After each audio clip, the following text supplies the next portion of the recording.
പ്രിയങ്ക ചോപ്ര മദ്യത്തിന് അടിമയാണ്. പ്രിയങ്ക ചോപ്ര വിശ്വസുന്ദരിയാണ്. ഹോളിവുഡ് സീരിയലുകളിലൂടെ ഏറെ പ്രശസ്തിയായ പ്രിയങ്ക ചോപ്ര ഉയരങ്ങൾ കീഴടക്കി ഫുൾ സിംഗിൽ നിൽക്കുന്ന പ്രിയങ്ക ചോപ്ര ഈ അടുത്ത് ഹോളിവുഡിൽ നിന്നും ബോംബെയിൽ തിരിച്ചെത്തിയ പ്രിയങ്ക ചോപ്ര എല്ലാവരിൽ നിന്നും അകലാൻ ശ്രമിക്കുകയാണത്രേ. ആരുമായും സൗഹൃദം പങ്കുവയ്ക്കാതെ എല്ലാവരിൽ നിന്നും അകലാൻ ശ്രമിച്ച് തൻ്റേത് മാത്രമായ ലോകം സൃഷ്ടിച്ച് ഹോട്ടലുകളിലും ക്ലബ്ബുകളിലുമായി രാപ്പകൽ സമയം ചിലവഴിക്കുകയാണത്രേ പ്രിയങ്ക ചോപ്ര.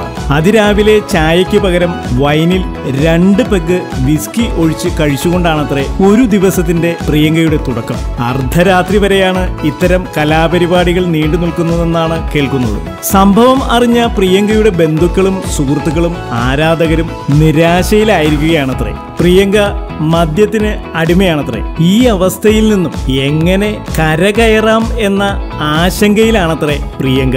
ദിവസവും വരുന്ന ഗോസിപ്പുകൾക്കും എന്റർടൈൻമെന്റ് ന്യൂസുകൾക്കും വേണ്ടി ഇപ്പോൾ തന്നെ സബ്സ്ക്രൈബ് ചെയ്യുക.